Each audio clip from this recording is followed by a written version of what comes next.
सुप्रभात बच्चों। आशा करती हूँ आप सभी अपने घर पर सुरक्षित होंगे। मैं कविता सेन, आपकी हिंदी टीचर। आज हम हिंदी व्याकरण में उपसर्ग टॉपिक के बारे में जानेंगे। क्या होता है उपसर्ग? तो बच्चों, आज हम उपसर्ग के विषय में जानेंगे और समझेंगे कि उपसर्ग किसे कहते हैं, उपसर्ग के कितने भेद होते हैं। एक गद्यांश के माध्यम से इसे समझते हैं। अजय ने मन में विचार कर निश्चय किया कि वह अपशब्द और अनादर सहन नहीं करेगा। उसने पराजय का भय छोड़ दिया और निश्चय कर अपने पराधीन साथियों को छुड़ाने निकल पड़ा।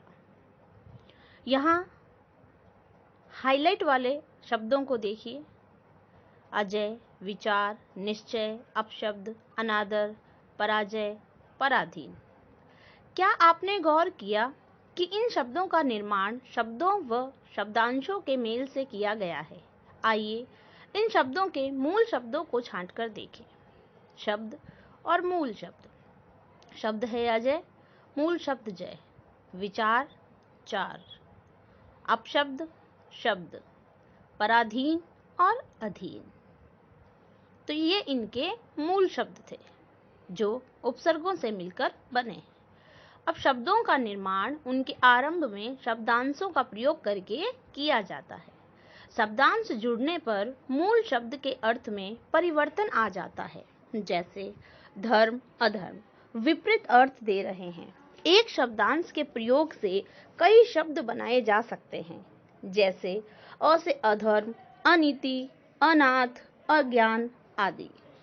इन शब्दांशों का स्वतंत्र प्रयोग नहीं किया जाता, ये शब्दों के आरंभ में जोड़े जाते हैं।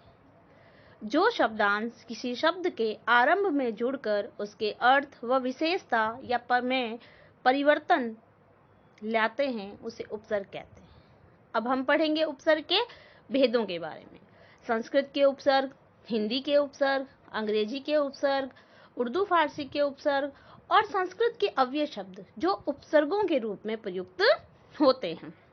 सबसे पहले हम पढ़ेंगे संस्कृत के उपसर्ग। मैं कुछ उदाहरणों के माध्यम से सभी प्रकार के उपसर्गों को आपके सामने प्रस्तुत करूंगी। उपसर्ग, अर्थ और उदाहरण। अ उपसर्ग है, इसका अर्थ नहीं होता है, तो अभाव, अधर्म, अज्ञान। अति, अति का उदाहरण देखिए, अत्याचार, अत्यधिक और अतिरिक्त।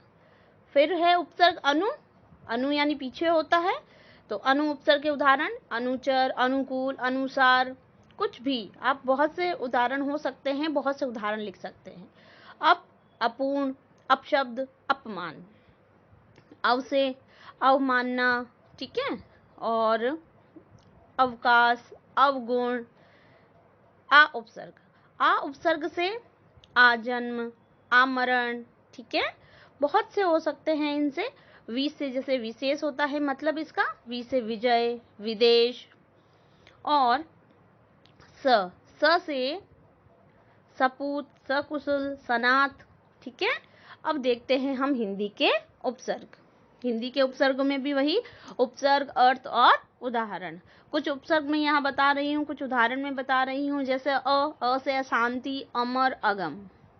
अन उपसर्ग से कमी, निषेध अर्थ होता है इसका, अनमोल, अनकही, अनमन, ठीक है। अध उपसर्ग से अधखिला, अधमरा, अध का अर्थ होता है आधा। कु बुरा, कु का अर्थ कहता है बुरा, कहते हैं ना कुपुत्र, तो कपूत, कुदिन, कुचाल। अब हम पढ़ते हैं उर्दू फारसी के उपसर्ग। उपसर्ग, अर्थ और उदाहरण, इसके भी कुछ देखते हैं। जैसे ब का अर्थ होता है अनुसार, क्या लिखते हैं हम, बनाम, बखूबी, बतौर, ठीक है। बद हम कहते हैं ना बुरा, तो बदनाम कहते, देखते हैं बदमाश, बदहजमी। बा कहते हैं बाकायदा, उर्दू के शब्द हैं ये सारे। बाकायदा, बा अदब, बा इज्जत। बे का अर्थ होता है बिना। अब क्या लिखेंगे इसका, बेदखल, बेशर्म, बेलगाम, ठीक है। अब देखते हैं कम, कहते हैं ना कम अक्ल का है तू तो कम अक्ल, कमजोर, कम बकत। ठीक है। अब उपसर्ग की भांति जो संस्कृत के अव्यय हैं वो उपसर्ग की तरह प्रयुक्त होते हैं। ऐसे कौन से अव्यय हैं? ठीक है, देखते हैं। उपसर्ग अंतः, अंतः अंतर। ठीक है, तो क्या लिखते हैं हम? जैसे लिखते हैं अंतःपुर लिखते हैं तो अंतःकरण, और अंतर मन। अध, अधखिला कहते हैं ना, जैसे नीचे। अधपतन, अधोगति। ठीक है, पुनर, पुनर फिर से। क्या लिखते हैं हम लोग? इसका उदाहरण देखो, पुनर्मिलन, पुनर्जन्म, पुनरावृत्ति। ठीक है, चिर पुराना होता है बहुत, तो चिरकाल, चिरानंद, चिरायु। ठीक है, अब देखते हैं अंग्रेजी के उपसर्ग। उपसर्ग, अर्थ और उदाहरण। सब अधीन जो किसी के होता है, कहते हैं ये सब इंस्पेक्टर है, सब जज। ठीक है, सब जज, सब इंस्पेक्टर। असिस्टेंट सहायक होता है, तो असिस्टेंट यानी सहायक। असिस्टेंट मैनेजर, असिस्टेंट टीचर लिखते हैं शब्द। ऐसे उपसर्ग हैं जो अंग्रेजी के हैं लेकिन हिंदी में प्रयोग होते हैं। वाइस कर सहायक, वाइस कैप्टन, वाइस प्रेसिडेंट। ठीक है, अब डिप्टी, डिप्टी का भी उप सहायक होता है, तो deputy inspector, deputy collector, deputy general. ठीक है, फिर जनरल।